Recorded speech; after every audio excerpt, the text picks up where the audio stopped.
to memorize, but something which they had in written form, and it is on the basis of that also that books were developed, which we spoke about, the books of Rijal, or Kutub al-Rijal, or Asma al-Rijal, in which all this biographical information was compiled. And on the basis of these biographical works, then hadiths were analyzed, and the various narrators were classified. In looking at the conditions for the authentic hadith, we looked at 5 conditions, and we mentioned that we had previously looked at 3 of them in our early presentation of the material, and in this presentation we looked at an additional 2, which will now come out in more detail. That was the غير شاذ. We said this was the 4th condition, after looking at ittisal al-sanad, which is the continuity of the chain of narrators, and then we looked at the dabt, or soundness of memory or of writing, and we looked at adala, which was the character of the narrators, that they were known to be reliable individuals, good practicing Muslims, etc. So we said that 4th point was غير شاذ, that it did not contradict more authentic narrations of the same text or similar text. And the last point, the 5th point, was la illa, that it did not contain in it some hidden defects. And in this session we will be looking at some of those defects. Now, the hadith, we said, which did not fulfill these 5 conditions, were generally referred to as hadith da'if, or the weak hadith. And sometimes they were referred to as khabar mardud, or the rejected narrations. And these, when we look in terms of the causes for the rejection of the hadith, we'll find them divided into 2 main categories. Either a break in the chain, right? Discontinuity of the chain, or there is a defect in the narrator himself, an internal defect in that narrator. And the breaks in the chain may be either obvious or they may be hidden. And when we talk about la illa, the illa, this hidden defect, these are the categories of the hidden defects. And the other, which is defect in the narrator, it goes back either to his adala, his integrity, or to his dabt, his memory or ability to narrate accurately. So if we look then at the first category, which is the breaks in the chain, the obvious breaks are the breaks which are a result of narrators not coming in contact with the person they were narrating from. Somebody is missing from the chain of narration. And this is determined by the biographical works, which identify the eras in which they live, and they will also identify the people from whom they studied and those from whom they were authentically reported to have narrated. And these books have that kind of information, so one may identify where they were, who they studied from, and if we find a narration which indicates that they're in a location where they didn't live, or they weren't known to have gone, or that they were narrating from somebody who they were not known to have met, then this is an indication of a clear break. they lived in an era other than the one in which that person they were narrating from lived. They died before they were born, for example, or they were only 2 or 3 years old when the individual died. So to be narrating hadith from him is just obviously incorrect. There's somebody missing in that chain. And the obvious breaks have been divided into 4 basic groups. The first being mu'allaq, or hanging. Mu'allaq meaning hanging. Allaqa, which is your hanger, it comes with alaq, you know, right? This referring to the clinging thing, referring to the fetus clinging in the womb, you know. This is mentioned, this is the same root, comes from the same root. So mu'allaq, the first category of the obvious breaks, what it refers to is a hadith in which only the tail end of the narration exists. Right? The normal pattern of a hadith will have, first and foremost, it will start from the person who narrated to the compiler, say Bukhari. Whenever you see the hadith, the next person which will say, he will say haddathana somebody or the other, right? That person is the last person from whom al-Bukhari got his hadith. Then he will mention the person from whom he got it and from whom he got it, till it goes to the Sahabi, then it goes to Rasulullah sallallahu alaihi wasallam. So when we say the last end of the chain is missing, we mean everybody after the Sahabi. So just the Sahabi's name alone is mentioned. This is the typical way that we find hadith today. We'll just see Ibn Abbas said so-and-so, Ibn Omar said so-and-so, Abu Hurairah said so-and-so. This format of hadith is referred to as mu'allaq. I mean, in the days of the early days of the hadith compilation, that was considered to be a weak hadith, an inauthentic hadith, the way in which we narrate it today. It had to have the complete chain of narration for it to be classified as continuous chain. Now, these hadiths in which we have the last part of the chain missing, as I said, is generally considered to be a weak hadith. However, when we find such hadiths in collections like Bukhari and Muslim, they are not looked at in the same light as when we find them in the lesser connections. In Bukhari and Muslim, for example, there's a hadith in Sahih Bukhari in which Abu Musa said that the Prophet ﷺ covered his thigh when Uthman entered. Right? He was mentioning that he was sitting and part of his thigh was exposed. You know, Abu Bakr came in and he sat with him and talked with him. Omar came, sat and talked with him. And then Uthman came in and he adjusted his clothing and covered his thigh. Actually, the narration mentions thigh, but there are some other narrations which mention shin, really. And that is the more authentic narration.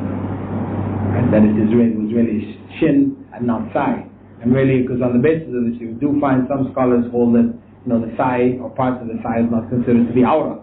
But actually, as I said, when one gathers all of the narrations concerning this particular incident, the greater likelihood of what was actually narrated was that it was the shin of the Prophet Muhammad and not his thigh. Anyway, the point is that this narration is mentioned where Bukhari quotes directly from Abu Musa without mentioning the rest of the chain. So on the basis of that, it was classified as da'if. But, and that's why you will hear some people say, and some people get shocked when they hear this, that there are da'if hadith or weak hadith in Sahih al-Bukhari. That these hadiths, which are considered to be weak hadiths in Sahih al-Bukhari, are in this category, the category of the mu'allaq hadith. Same thing in Sahih Muslim. In fact, there are more such hadiths in Sahih Bukhari than there are in Sahih Muslim. This is why some scholars did consider Sahih Muslim to be more accurate or more authentic than Sahih Bukhari. Though the general generality of scholars of hadith considered Sahih Bukhari to be more accurate because of the more stringent criteria which Imam Bukhari used for collecting his hadith. Anyway, the point is that these various hadiths which are found in the mu'allaq form in Bukhari and Muslim, other scholars have, after the time of Bukhari and Muslim, tracked down these hadiths and identified them in connected form, muttasil forms, in other books of hadith. The vast majority of them are in connected forms in other books of hadith. So, though they are technically speaking da'if, the vast majority of them are in fact authentic, hasan, or even sahih. What was happening here was that both Bukhari and Muslim would use certain hadiths as headings for chapters or sections, and since it was being used as a heading, they didn't bother to bring the whole chain. Wherever you find such hadith, they are not being used as the primary evidence. They're only used as like a heading, a notation, whereas the real evidence will be in the chapter itself, right, which are connected hadiths.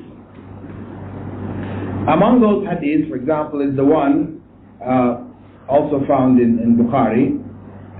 There will be among my nation people who will make lawful fornication, silk, intoxicants, and musical instruments. Right? And some people in justifying or trying to justify musical instruments, argue that this hadith was da'if in Sahih al-Bukhari, because it was in the mu'allaq form. However, it is found muttasal or connected in the collections of al-Bayhaqi, al-Tabarani, and Ibn Asakir, and also in the Sunan of Abi Dawood, but from another narrator. Instead of being from Abu Amir, it is from Abdurrahman ibn Yazid. So it is in fact an authentic hadith, though in its form as it exists in Bukhari, it falls under the heading of mu'allaq hadith, which are not in fact authentic. Right? So it is not authentic based on its form, but it is in fact authentic based on its content and supportive evidence, right? Where it is found in a connected form in other books of hadith. Okay, that is the mu'allaq. So we understand from this why it may be said that there are weak hadiths in Sahih al-Bukhari and Sahih Muslim, which we consider to be the two most authentic books after the Qur'an. The two most authentic books in Islam after the Qur'an are Sahih al-Bukhari, Sahih Muslim. So the fact that there are weak hadiths in form in those books don't change the status of the books of being the two most authentic books after the Qur'an. The second category is that of mursal. And mursal hadith may be translated as a generalized hadith. And this is referring to the fact that a narrator, has been deleted from the chain, and the most common form in which it comes is the deletion of the Sahabi himself, meaning that a tabi'i, a student of the Sahaba, quotes the Prophet Muhammad ﷺ directly, and it is known he didn't meet the Prophet Muhammad ﷺ, so we have a hadith in which a link in the chain, the final link in the chain, is missing. An example of that can be found in Sahih Muslim, in the chapter on business transactions, where he has Muhammad ibn Rafi' told me that Hujayn told them that al-Layth reported from Aqil, from Ibn Shihab, from Sa'id ibn al-Musayyib, that Allah's Messenger forbade al-Muzabana. Now, Sa'id ibn al-Musayyib was a tabi'i, a student of the Sahaba who did not meet the Prophet ﷺ. So such a narration would be considered weak because, and the heading given to it is mursal, because of the fact that the Sahabi has been deleted. So really when they use the term mursal, they mean mursal as-Sahabi. Right? They make a distinction between this and other gaps in the chain, because one could say, well, why later on down this is not also considered to be mursal? Why did they refer to mursal only at that level? Why did they make a particular point here? Because this represents a part of that first three generations, right, about which Prophet ﷺ spoke. The best of generations, as he said, was my generation, Sahaba. ثُمَّ الَّذِينَ يَلُونَهُمْ, then those who come after them. ثُمَّ الَّذِينَ يَلُونَهُمْ, then those who come after them. So the gaps at this point, at the end of the chain, in the best of generations, these gaps are given a special consideration, not given to gaps later on in the chain, because of the Prophet ﷺ's witness to the superiority of those three generations. Right? Meaning that the Sahaba, for example, who narrated hadith, all of the Sahaba are generally classified as adul, and they are all trustworthy. Right? Those who narrated hadith from among the Sahaba, they are all classified as trustworthy. It's automatic. So those who narrated from the Sahaba, these individuals who had a high reputation, their dropping a Sahabi's name was considered differently from later scholars dropping other intermediaries from the chain. However, such a hadith in general is still considered to be a weak hadith. But if it is the mursal, or the dropping of the final Sahaba by certain scholars, people like Sa'id ibn al-Musayyib, it is well known, for example, that he never narrated from other than the Sahaba. So it is assumed that if he dropped a person, it was a Sahabi who he dropped. Others who narrated, and who were known to narrate from other than the Sahaba, because a Tabi'i may have studied under another Tabi'i. So sometimes he may narrate from a Tabi'i, that is a student of the Sahaba, and sometimes he may narrate from a Sahabi. Right? So those who are not known in that way to have only narrated from Sahaba, if they drop somebody, then their hadith would be considered da'if, which could be elevated if there were supporting narrations found, right? Because they are from that generation of trust, and reliability. So if supporting narrations came, such a hadith, mursal hadith, could be elevated to the level of sahih or hasan li ghayrihi. And if the person who dropped the final narrator was a Sahabi himself, right? If the person who dropped it was a Sahabi himself, because you had cases where there were young Sahaba, people like Abdullah ibn Abbas, Abdullah ibn Umar, and others, Anas ibn Malik.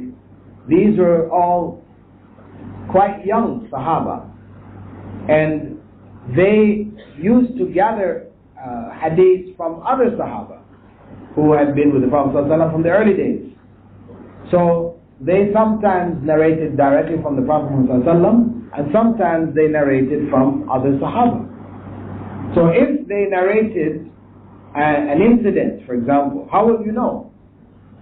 We said he's a Sahabi. How do we know that he is not in fact narrating directly from the Prophet ﷺ? Well, if we know, for example, say Anas ibn Malik, he was gifted by his mother to Prophet Muhammad Sulaim, shortly after the Hijrah. She took him, he was about 6 years old, and she gave him to Prophet Muhammad as his personal servant. And he would be with him, just grew up in his household. Wherever the Prophet went, he was there with him. The narrations mentioned when he would even go to the bathroom, he would bring the water for him, whatever. There was Anas, right, growing up with the Prophet. So, if Anas narrates an incident which took place in Mecca, he was only brought in contact with the Prophet in Medina, he obviously must be narrating it from another Sahabi, because he wasn't there to witness it.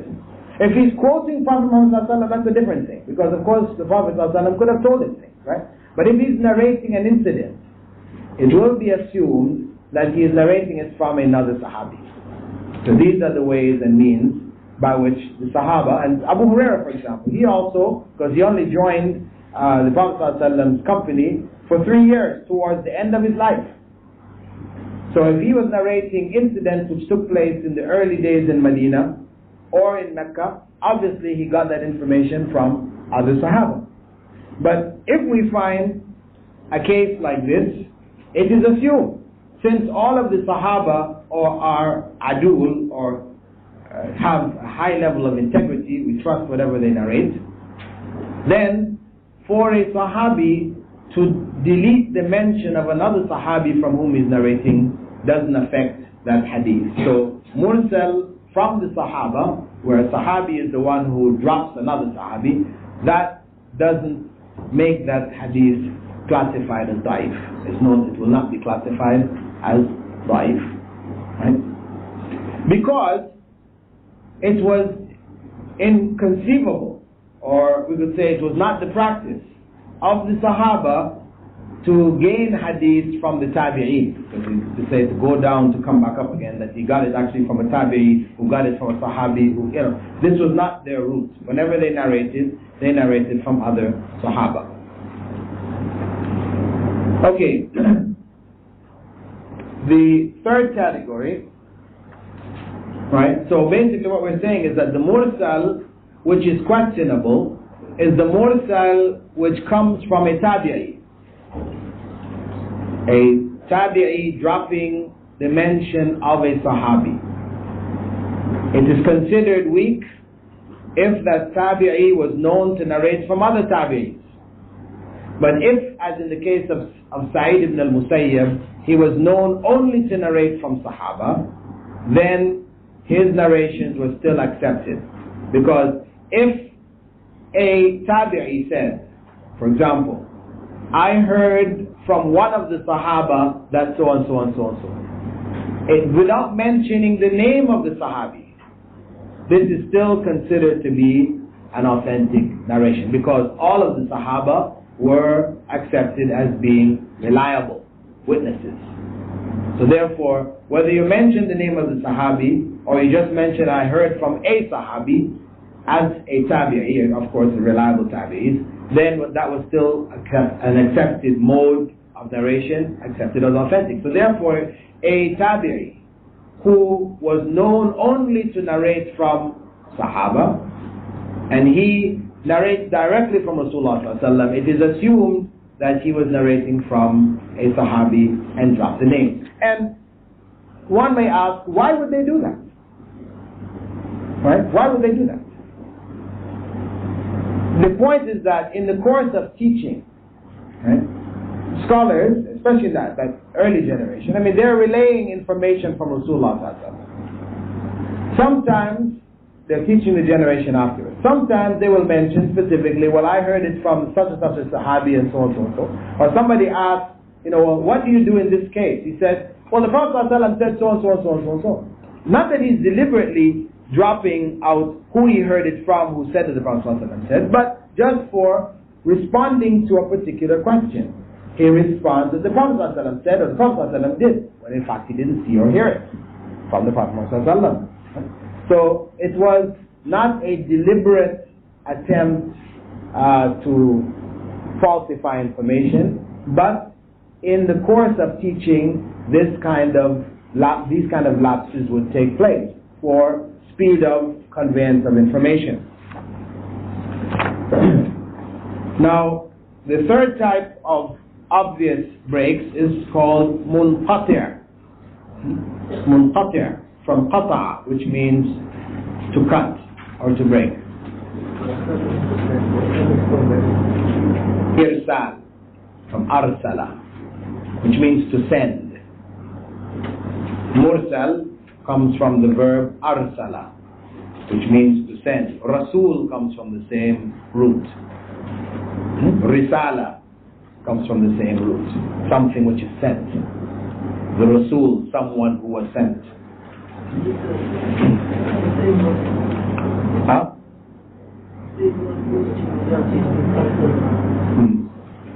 So munqati', this is the next category, where we have a break in the chain, where one or more of the narrators have been deleted at random in the middle of the chain. Right? It may be one, maybe more. Munqati', broken. It's considered to be broken. We don't call it mursal if it's in the middle of the chain and towards the end of the chain. For example, we have a narration of Abdul Razzaq from al-Thawri, from Abu Ishaq, from Zayd ibn Yusha', from the Prophet ﷺ, that he said, it would be good if you made Abu Bakr your leader, for he is strong and trustworthy.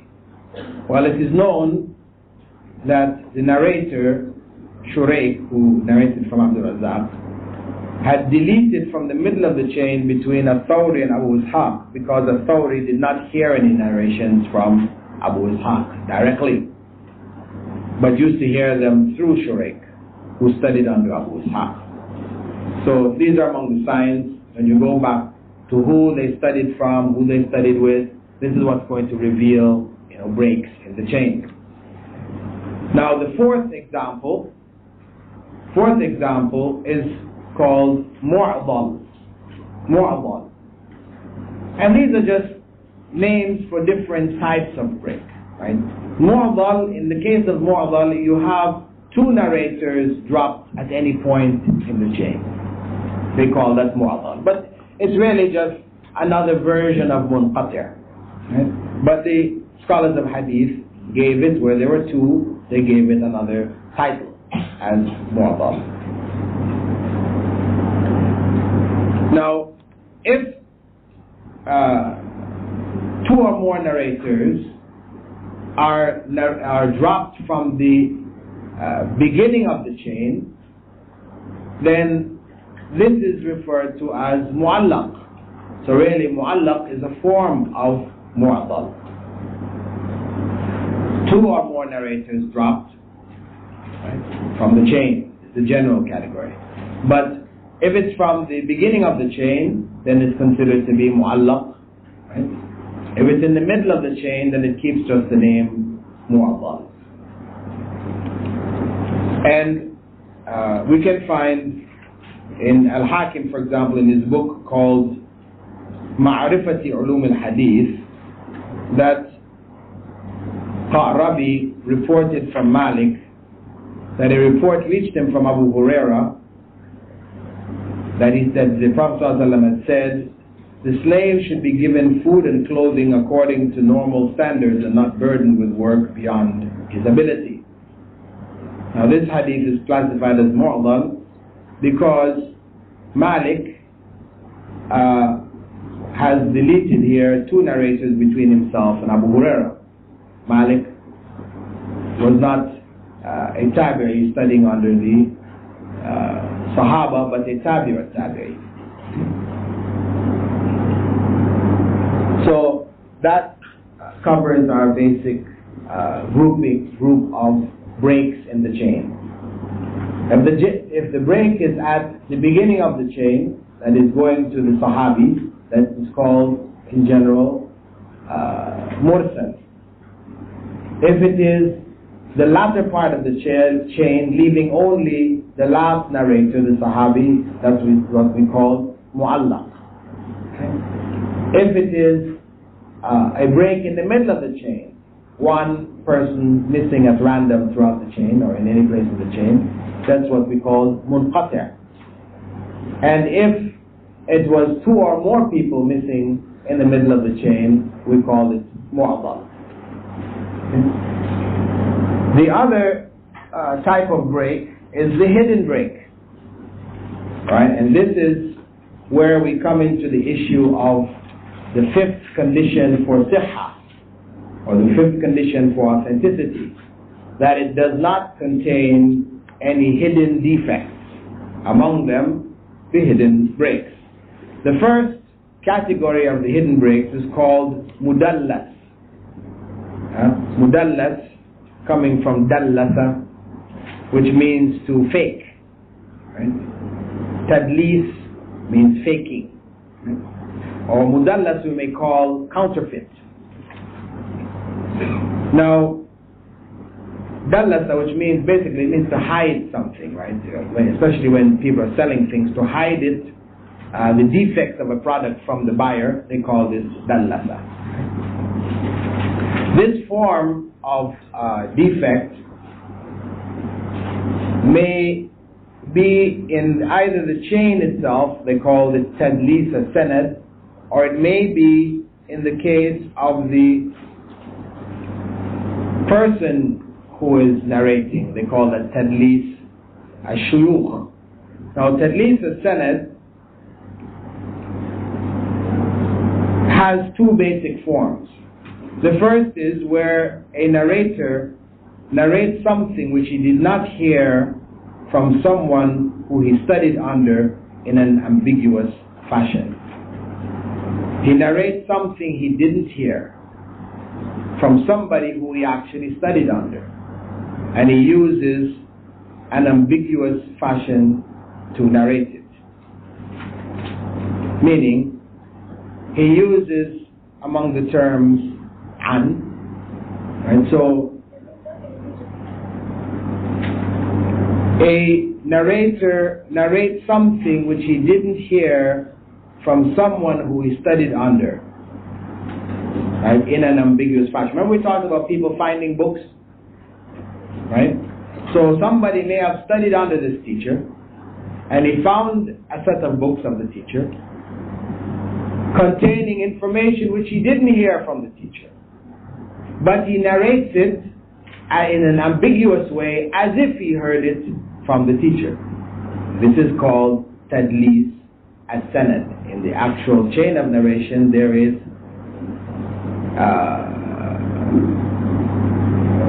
we could say some falsification. There's some falsification has taken place in the sanad itself.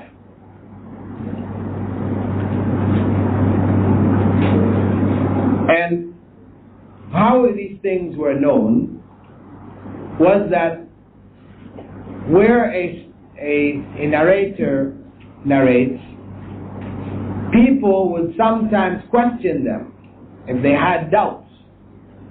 So people would ask for the details to clarify. Did you actually hear this? As in the case of Ali ibn Khashram, who said that Ibn Uyayna related it to us from Az-Zuhri. But when he was asked, did you actually hear it from Az-Zuhri? He replied, Abdul Razzaq informed me from Muammar from Az-Zuhri. Right? The way in which he was first narrating it, he mentioned it as if Az-Zuhri actually said it. But when he was pinned down, did you actually hear it from Az-Zuhri? Then he clarified, no, actually I heard it from these other two people, Abdul Razzaq and Muammar, who actually heard it from Az-Zuhri. And again, this was not necessarily a deliberate attempt to falsify the chain, but in haste of narration, people might do this, because the people who he dropped, Abdul Razzaq and Muammar, were not people who were necessarily weak narrators. So by saying, I heard it from Abdul Razzaq, he was actually strengthening the narration that he was giving. Now, the other way in which this form of tadlis in the sanad or the isnad can take place is where a rawi, or a narrator, narrates from his teacher, deleting from the chain a weak narrator between two strong narrators who met each other. Right? He is narrating in a chain. He mentions the name of two strong narrators who met each other. Right? So a person hearing that would assume this is a continuous chain and an authentic chain. However, between these two strong narrators, there was in fact a weak narrator who he doesn't mention. Right? This is another form of tadlis as-sanad. And this, of course, is a much more dangerous form, because it does give the impression that the chain is actually in fact authentic, and this requires really deep research to catch it. This is why when we talk about the hadith to be sahih, it has to be free of hidden defects. Some of these hidden defects are more obvious, others of them are much more hidden, right, and requires some serious research.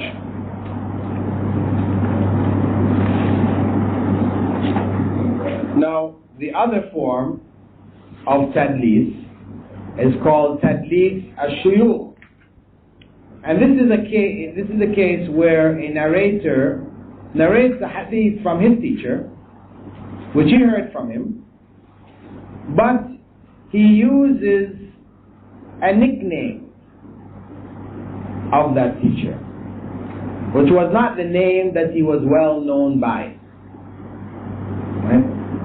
In doing so, he may have mentioned a name which is of another teacher, which is also known, another teacher was known by it.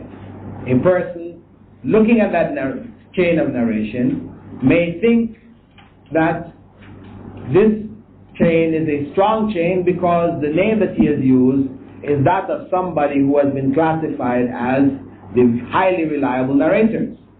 But in the biographical works, it indicates that this individual, in fact, did not sit with that strong narrator, but the one we sat with was with this other narrator who was weak and who was also known by this nickname, which they call kunya, which happened to be similar to that other narrator's name. So again, when we're analyzing a chain of narrators, right, we want to know, is this an authentic chain or not? If one merely lists the narrators, goes to the books to confirm that the people who are narrating are all reliable people, you may conclude that that chain of narration is authentic from the basis of it. However, if you check in terms of the biographical information about who they narrated from, then you may discover weaknesses in the chain which would not have been obvious had you only judged according to their level of authenticity or level of accuracy. Is this confusing enough for you? Anyway, the ways by which they're able to identify the tadlis. One, either by the scholar or student himself admitting when he was directly questioned, so it came to be known, or by the statement of his contemporaries, those who studied along with him. And we have a scholar like al-Khatib al-Baghdadi. He put together a book called At-Tibyan لأسماء المدلسين. At-Tibyan لأسماء المدلسين. He just made a specialized research where he went through and just collected up all of the people who biographical information, their admission, etc., put them in the category of mudallisin. And he has such a book. So now modern researchers, in going through to analyze, will, after analyzing or identifying the people in the chain, this is a good reference to check to make sure none of these people, though they in and of themselves are authentic, they may have been known for tadlis. This would be useful to make that clarification. And a well-known mudallis, right, whose work is one of the most popular works, is Ibn Ishaq. Ibn Ishaq, who wrote or compiled what is known to be the most classical seerah, book on seerah, right, translated into English by Gulyam, called The Life of Muhammad. It's a big thick book with all of the narrations there. You hear see all the chains and everything in it. It's a well-known book. It's been condensed, etc., and it's the most popular book on the life of Prophet Muhammad. But Ibn Ishaq, right, and it's also known as Sirah Ibn Hisham, because Ibn Hisham is the one who condensed it from the work of Ibn Ishaq. Now Ibn Ishaq was known to be a mudallis. He was known to be a mudallis. And this is why, for example, the vast majority of material on the biography of the Prophet ﷺ that is available in the market, the vast majority of the material contains a lot of inaccurate information. A lot of inaccurate information. And it wasn't until very recent that scholars actually focused on the seerah to identify the authentic narrations of the seerah. And so you now have a couple of books on the market which are called Sahih Seerah Rasulullah sallallahu alaihi wasallam, in which the scholars have used the methodology of the muhaddithin, the scholars of hadith, to present the life of Prophet sallallahu alaihi wasallam in an accurate format.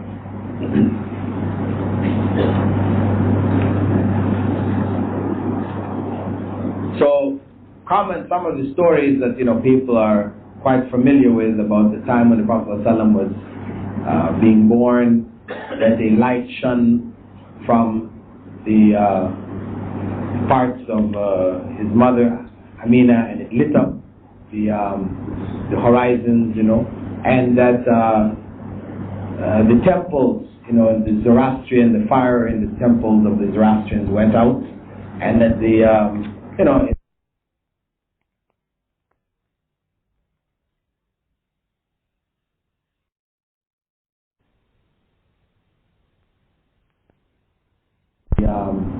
horizons, and that the temples, the Zoroastrian, the fire in the temples of the Zoroastrians went out, and that the in the temples of the Christians and that they shook, and there's a whole bunch of information. This is all fable. This is all fable, though it is commonly narrated, and we pass it on to our children and in the books that we're reading. But in fact, these are not authentic tales.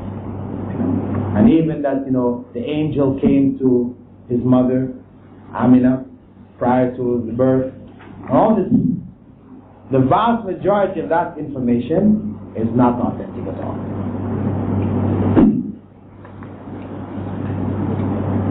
The other category, after we looked at the mudallis, the tadlis or counterfeiting, the next category is called mursal khafi.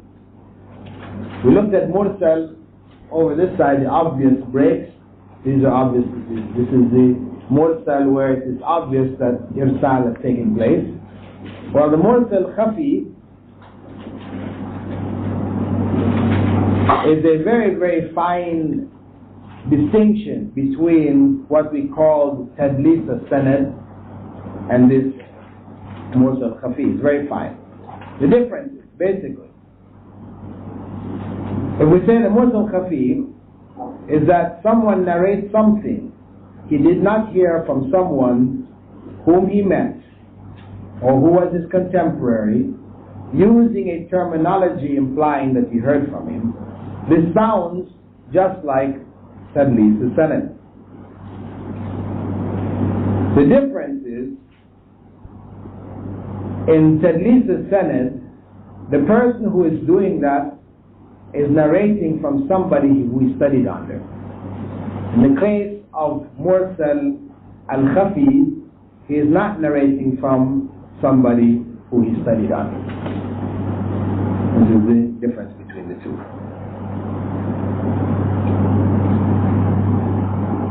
Now, how do we know, or how can we identify this? One, the statement of one of the scholars that such and such a narrator never met the narrator from whom he is narrating, or that he never heard anything from him. His contemporaries exposed him. That's one of the ways of knowing. The second is that the narrator informs on himself. He admits he didn't hear anything directly from the person he's narrating, and there are records of it. Or if the hadith itself comes along a chain in which people are added between the narrator and the one from whom he is narrating. The hadith comes along a chain in which people are added between the narrator and the one from whom he is narrating. By analyzing the chain, this person is a contemporary of somebody else. He adds people in between himself and that person who shouldn't be there. The third and last category of the hidden breaks is that of the mu'annan hadith and the mu'annan hadith. I've only put the mu'annan here. That is the hadith in which an is used. The person says, you know, he heard using an, from so-and-so, and so-and-so, and so-and-so. You see it throughout the chain. Right? And as we mentioned before, remember we talked about the terminology that was used, the technical terminology used by the narrators of hadith. That the stronger forms was to say, haddathana. Right? He told us. Akhbarana. He informed us. Amba'ana. He informed us, another version, but we said it meant really when he received the books in his hands. And sami'tu, I heard. These were the strong terminologies. But whereas when the person says an is being used, from, it implies that he got it, but it doesn't clarify what root he got it from. Right? So a hadith which has an throughout it will fall into the category of da'if if the person who is using the term an was known to be a mudallis. This is the point. If the person was a known solid narrator and he uses the an, then it is accepted. Right? As long as the people who he uses the term an from were people who lived in his own time period. They were his contemporaries. So it is, the chances of him actually meeting them were extremely high, very strong. They're his contemporaries. He uses this terminology. But when he uses it from somebody who is not his contemporary, then that will cause the hadith to be classified as weak, unless he himself is of a high level of reliability. Right? He's a tabi'i, and he says an is sahabi. They will accept it, no problem. But if he's later on down the chain, he is of the lower levels, but still acceptable. Maqbul, Saduq, these terminologies are used for him, and he uses the term an from somebody of a level above him, then they will consider it to be weak, and they won't accept it.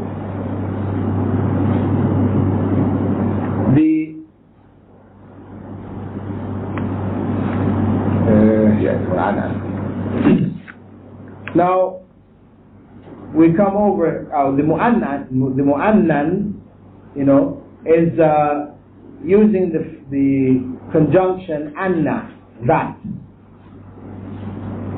Right?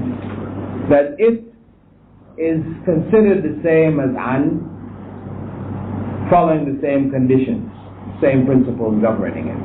That's just another version. If we now go over to defects in the narrator himself, we said that they were either related to adala, or trustworthiness, integrity, or they were related to dhabt, or reliability in terms of surety of the material that they were narrating. Under the heading of adala,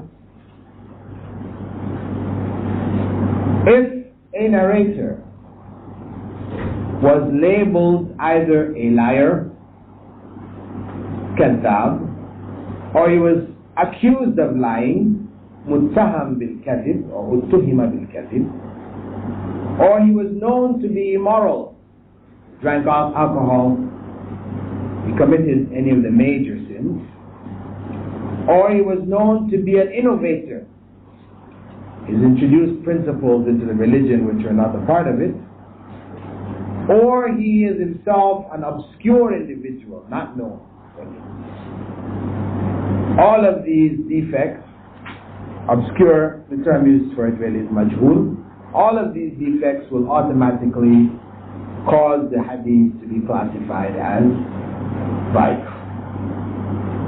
Now, if the reason that the individual, due to adala, is classified as weak, is due to the fact that he is majhul, he is unknown, obscure individual, then this narration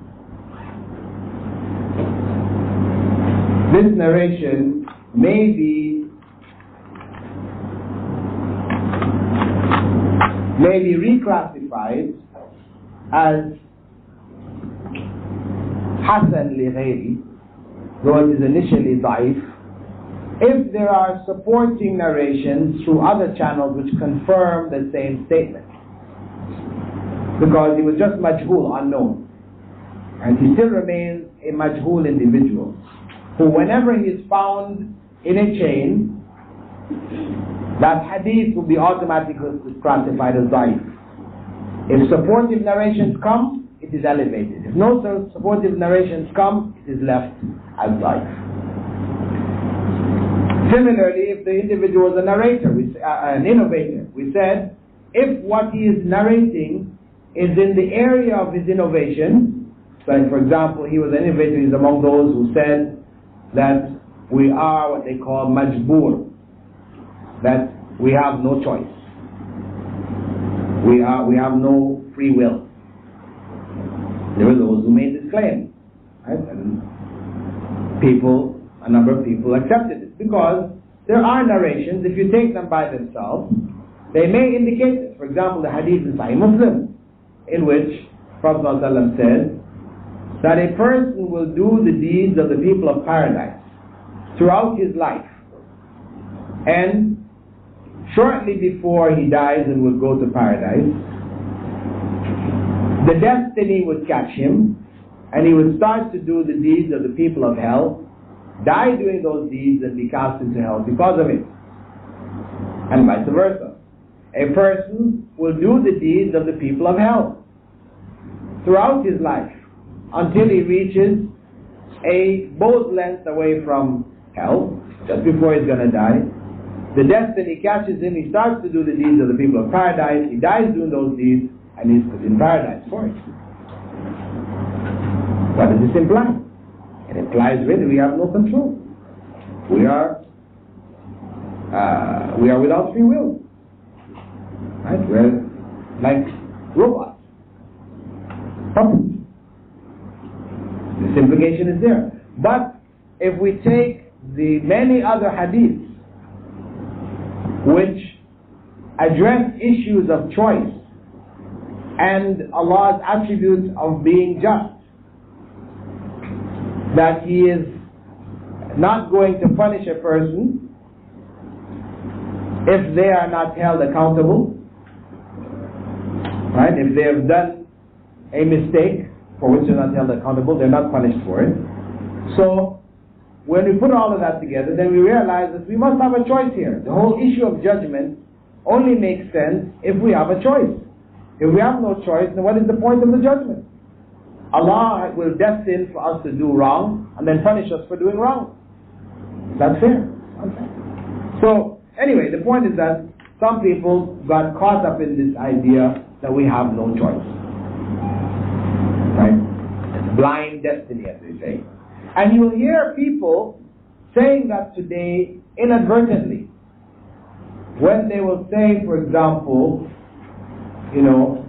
marriage is just nasib. Something happens in their marriage, they say nasibi, it's just, my destiny.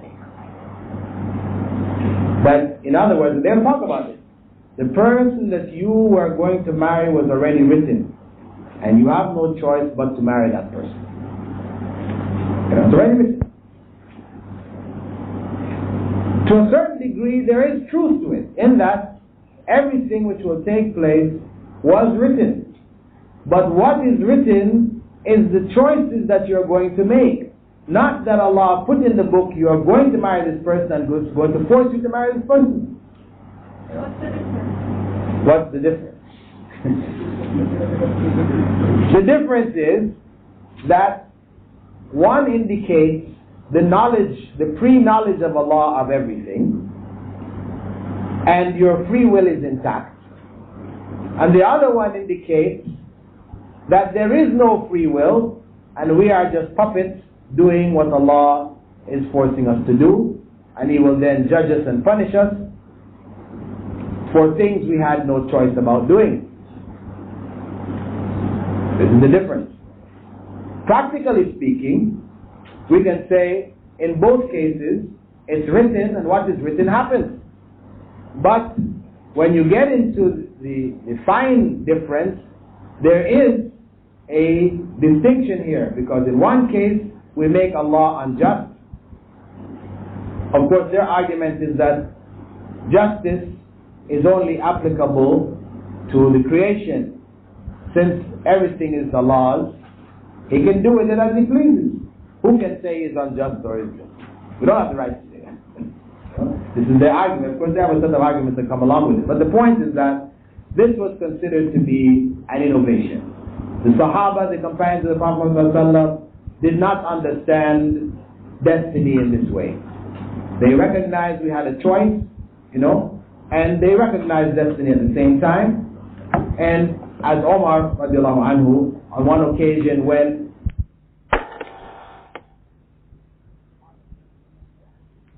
argued, why are you going to cut my hand off when it is by Allah's destiny that I stole? Allah destined that I would steal, and so I stole. So now you're going to cut my hand off. So Omar radiallahu anhu stopped for a second, and then he replied to him, yes, it is by Allah's destiny that you stole, and it is by Allah's destiny that I'll cut your head off. Okay? Yes, it is written. You made the choice to steal, and it is written that I applied Allah's law on you to cut your hand off. Because otherwise it doesn't make sense that Allah would have the law to cut off the hand of the thief if the thief didn't have any choice in stealing. So, a person who was known to follow this line of reasoning, where they're looking at the whole affair as being not having any free will, it's just blind destiny, is another way they call it, blind destiny. Such a person is classified as an innovator. Right? And such a person, if he or she is narrating something about qadr, then their narrations are not accepted. But if they are narrating about something not related to qadr at all, then their narrations will be accepted if they have the other conditions of authenticity, that they were not known to be immoral, that they had good memories, or they narrated from their books or whatever, then their narrations are accepted.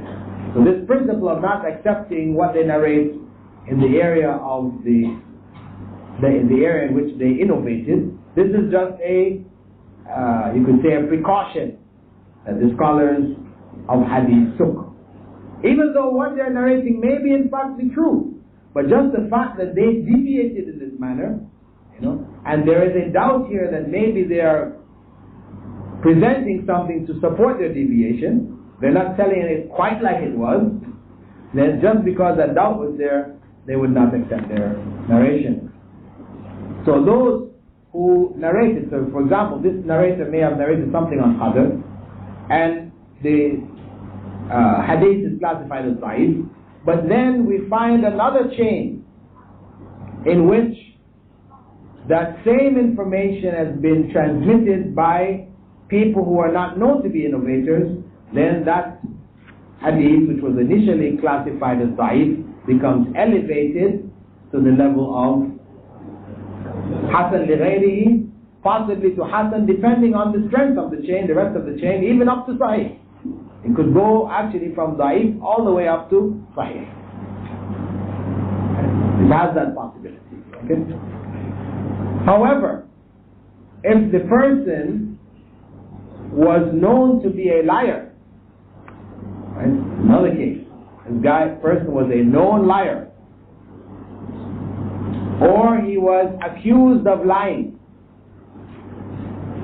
then his narration is given a special title. It's under the heading of da'if, but it's given another title, which is called mawdu'.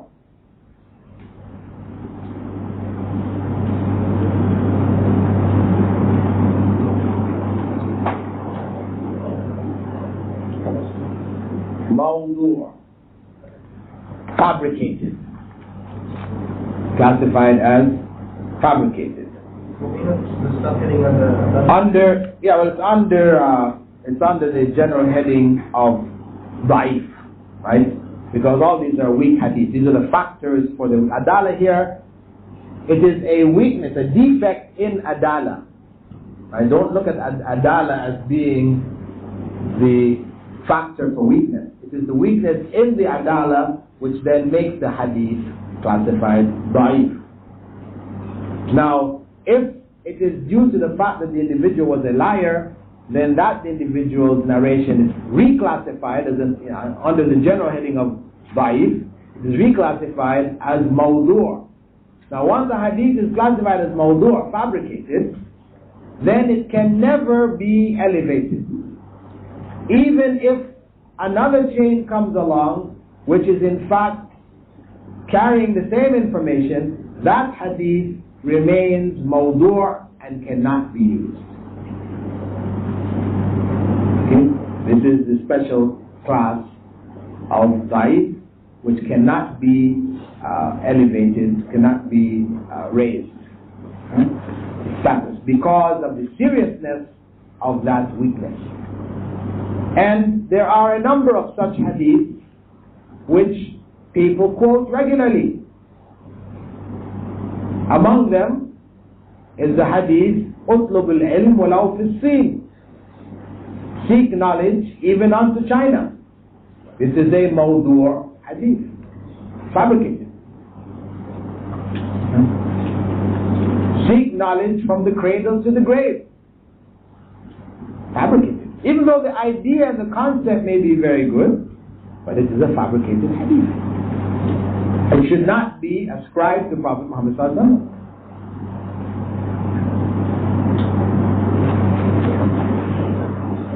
There is another one, a popular one, which is people will quote to, that supporting one's country or one's how do they put it now? Yeah. Huh? Yeah. Love of one's country is from faith.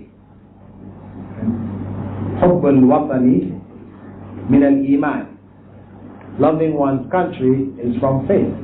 This is fabricated. In fact, it promotes nationalism, which Islam is strongly opposed to. Right?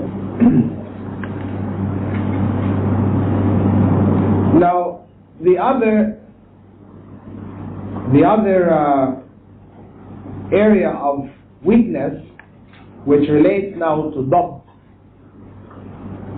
this can take place in 5 different ways. One, if the person made an excessive amount of errors in their narrations, meaning they narrated the same information a number of different times in a number of different ways. The wording is changing. He's making errors in his narration of the material. And how do we know that? We know that from the many narrations of people who narrated from him. Comparing what they narrated from him, it becomes evident that this person is changing his wording every so often, meaning he's making a lot of mistakes. Secondly, he has a weak memory. He forgets elements from the hadith, etc. He has a weak memory. Thirdly, he is negligent.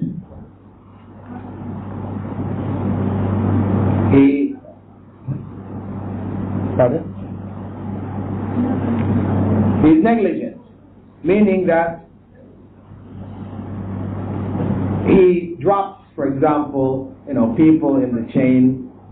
Sometimes he narrates the chain completely, sometimes incompletely. He's negligent. He's tadlis. He's known as a mudallis in a lot of his narrations, right? This is a sign of negligence, where he's not known to really be a corrupt individual, but it's just out of carelessness that he has ended up doing this. Also, he's known for misinterpretations. He narrates information, but he misinterprets them. He gives explanations because those who are collecting narrations from their teachers, they also listen to their interpretations. There would be words in the hadith which they would clarify, the implications of the hadith which they would give, that due to their lack of knowledge, they made misinterpretations of the hadith. Such a person who is known to have made misinterpretations is then classified as weak because of his dabt, his accuracy is questionable. And the last issue is that he was known to contradict reliable reporters, meaning that oftentimes the narrations which he conveyed, they were shadh. Right? And once a person is labeled with that, he is known in a number of his narrations to contradict stronger narrators, then he is then classified as a weak narrator with regards to his accuracy or dabt. Now, what is the position on the hadith da'if? How can we utilize this hadith? The general position is that a hadith da'if is an inaccurate narration or report. It's inaccurate, meaning that we cannot accurately attribute it to the Prophet Muhammad ﷺ. Meaning, as a result, that it cannot be used to establish some point of Islamic law. Any point of Islamic law which is based on a weak narration then becomes an invalid point. For example, in the Hanafi madhab, the position for a man in prayer is to place his right hand over his left hand below his navel. There is a narration which is attributed back to Ali radiallahu anhu, on which this practice is based. However, in the chain of narration is an individual by the name of Abdul Rahman, who is in fact known to be weak. In fact, he was known to be a liar. So that narration is not an authentic narration, and that point of practice, that is placing the right hand on the left hand below the navel, is not authentic. It's not an established practice unless one can bring some other evidence to support this practice. And in fact, in the Hanafi school, there is no other authentic evidence. All of the hadiths which are used with regard to it are are weak. And in fact, the only authentic narration with regards to placing of the hand is to place the right on the left on the chest, which was narrated by Tawus, one of the students of Ibn Abbas. This is the authentic practice for both men and women.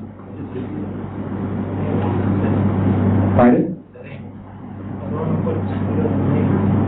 The hadith which is narrated of placing the right hand on the left below the navel, this is attributed to Ali radiallahu anhu. It's attributed to him. But because there are breaks in the chain, there is the individual in it, Abdurrahman, is weak, known to have been a liar. That attribution to Ali is a false attribution. So it's not blaming Ali, it's not to say Ali narrated something weak. No. It was that individual who attributed to Ali who was in fact making a false narration. So that hadith, which is the main hadith on which the Hanafi school builds the practice for men to place the right hand on the left hand under the navel, this practice then becomes an invalid practice according to Islamic law, because of the fact that it is not supported by authentic evidence.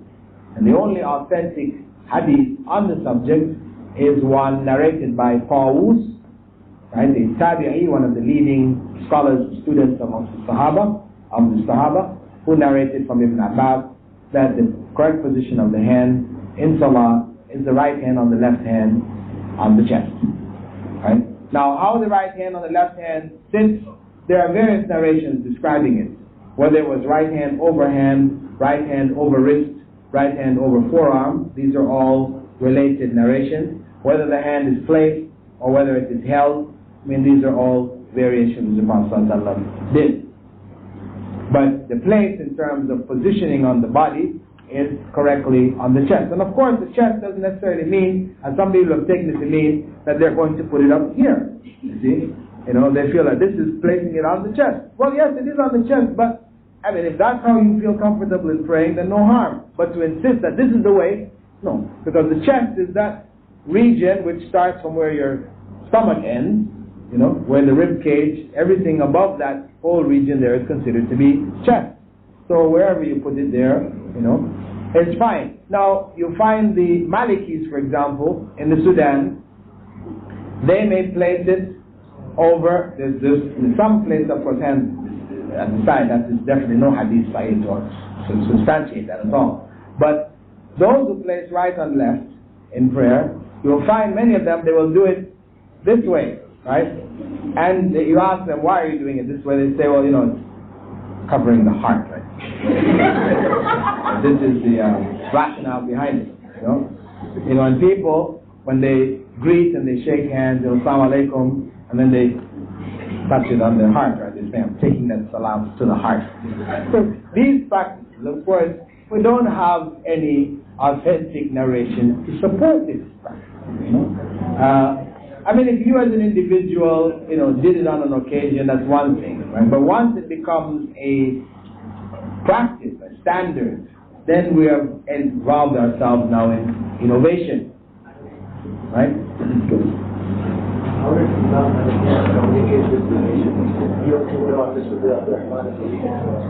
Okay, brother's question is concerning Abu Hanifa himself and how he could possibly have conveyed this misinformation. He would have misunderstood it. I mean, he would have been conveying wrong information. Well, Abu Hanifa was not a known muhaddith, right? In fact, when you look at the setting up of the madhab, or his mode of teaching, he relied to a large degree on qiyas, you know, over hadith narrations, because of the fact that in Iraq, the majority of the fabrication of hadith began there. So he was wary about the use of hadith. And many of the narrations available in Iraq were themselves weak. But anyway, because we have a practice in the school, in the madhab, it doesn't necessarily mean that this was the position of Abu Hanifa himself. Because as Abu Yusuf and Muhammad al-Shaybani pointed out, who were his main two students, that they varied with Abu Hanifa in more than 50% of his rulings. And their rulings have become the rulings of the madhab also. So, and as scholars down through the centuries took positions, these things became added to the madhab over the years, over the centuries. So, when we speak about a madhab and a position in the madhab, it doesn't necessarily mean that the leading scholar of that madhab held all those positions. It could just be the common or most popular practice amongst the followers of that particular madhab in our times or in recent times. Anyway, the point is that with regards to a hadith which is considered to be mawdu' or da'if, we cannot use it for a point of Islamic law. We cannot narrate it, especially if it's mawdu', we cannot narrate it saying it is from Rasulullah sallallahu alaihi wasallam. Because if we do so, then we fall under another heading where Prophet sallallahu alaihi wasallam stated, "Man kadhaba alayya muta'ammidan falyatabawwa maq'adahu min an-nar." Whoever lies about me deliberately will find his sitting place in the hellfire.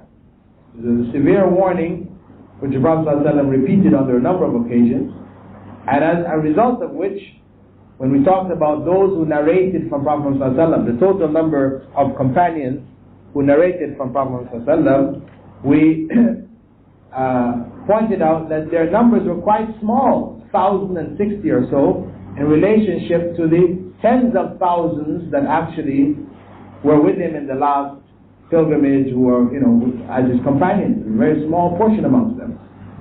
They were well aware of these hadiths, these warnings, so they were very fearful not to narrate anything that might inadvertently or mistakenly be attributed to Prophet wrongly. Okay, what time was it that you said you wanted to bring? 8:45. Oh, was it? That was that. 8:45. Well, we can stop at this point here. It's a natural point of pause. And as I said, we'll save our questions for the end of the second session, inshallah. سبحانك اللهم وبحمدك أشهد أن لا إله إلا أنت أستغفرك ونتوب إليك. والصلاة والسلام على رسول الله. All praise is due to Allah. And may Allah's peace and blessings be on the last messenger of Allah.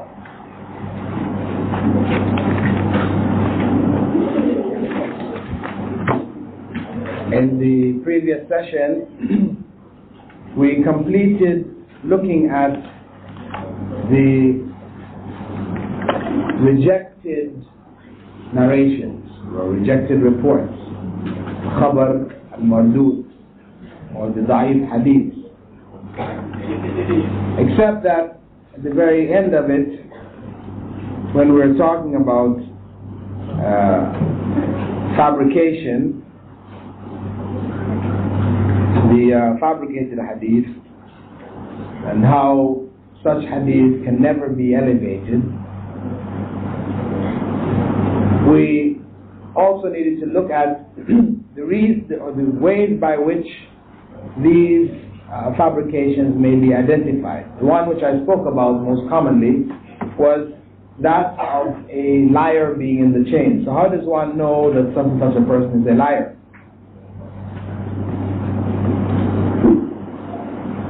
One may know so either by the confession of the individual himself, and there are cases of certain individuals. A well-known one is Abu Isma, Nuh ibn Abi Maryam, who confessed to fabricating hadiths about the various chapters of the Qur'an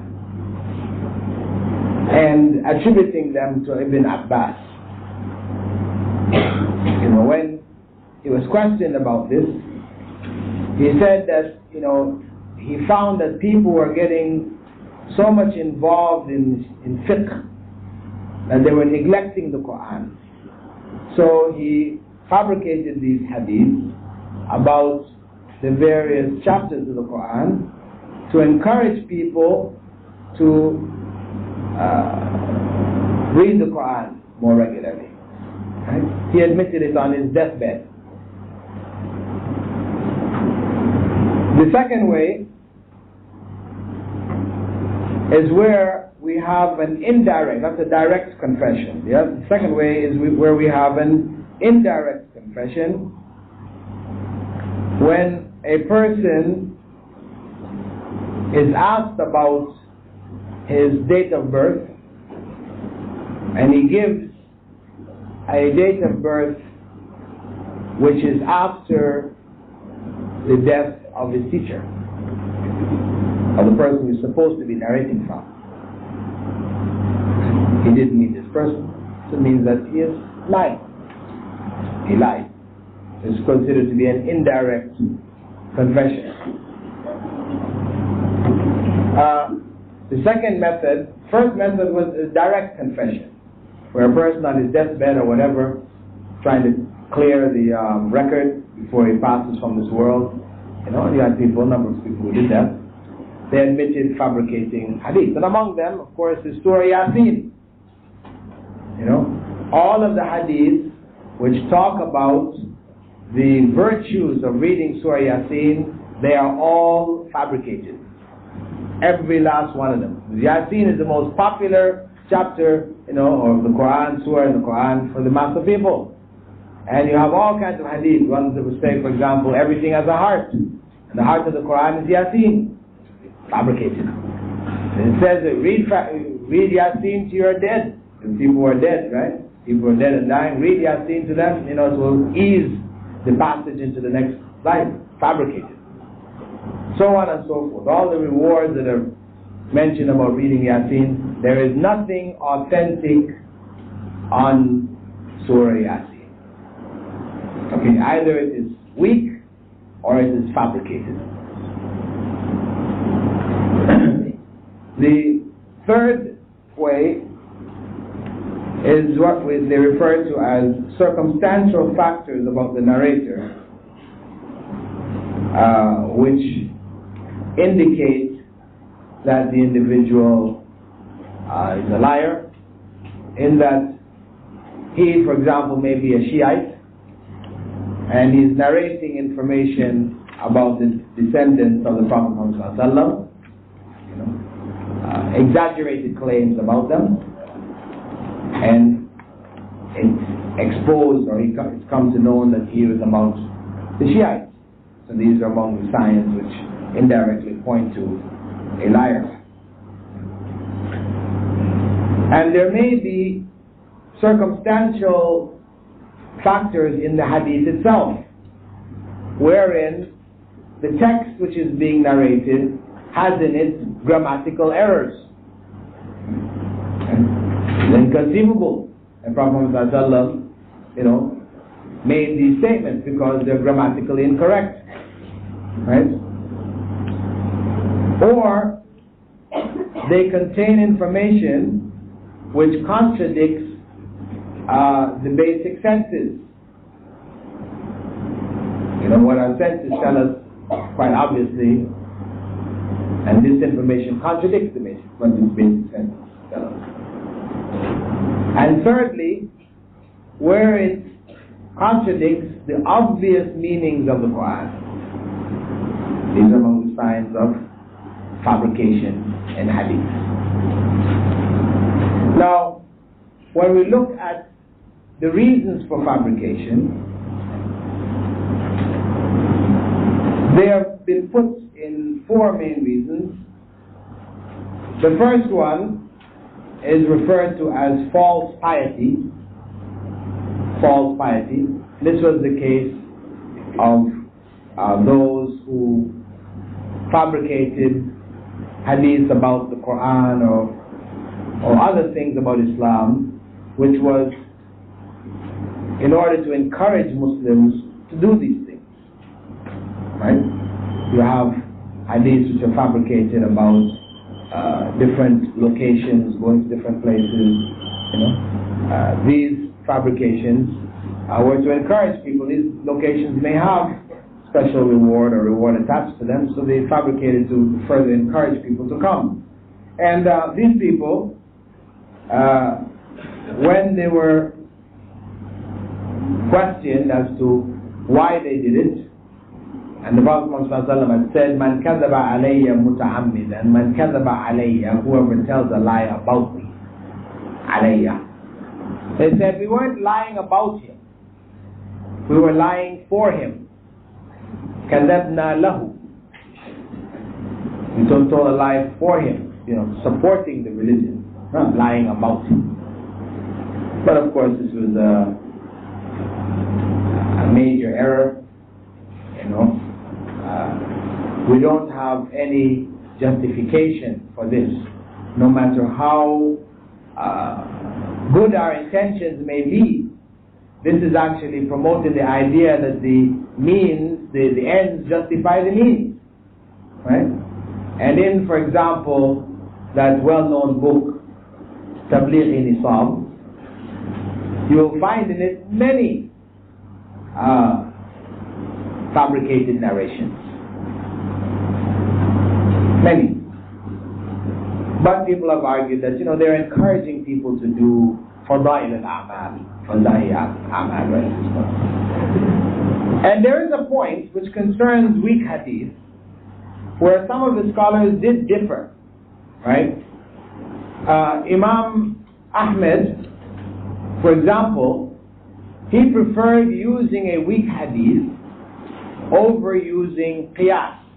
If he had to choose between using qiyas, that is deduction by analogy, and we'll go into that in our next session, a month and a half to 2 months from now, when we do the course on Usul al-Fiqh, and that is the next course, level 6.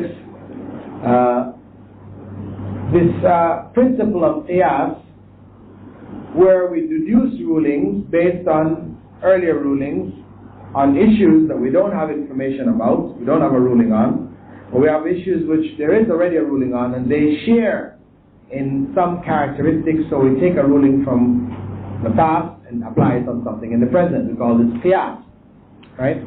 Now, Imam Ahmed, he preferred to use a hadith da'if over using qiyas. He felt that hadith da'if was superior to qiyas, because qiyas was human reasoning, whereas hadith da'if had the possibility of being true. Obviously, which hadith da'if is he talking about? The mawdu'? No, he's not talking about it. Which are just totally off the list. No, he's talking about hadith which are da'if, because one of the narrator's memories was not very strong, so it's classified as da'if. Such a hadith, though we generally call it inauthentic, there is a possibility that it is authentic. And if we find supporting narrations, then we know and it's elevated. But if we don't find supporting narrations, we avoid it out of precaution. But there is a possibility that it is in fact sahih, the information is fact correct. That possibility exists. So Imam Ahmed ibn Hanbal preferred to use something with that possibility than to rely purely on human reasoning. Other scholars, they did permit the use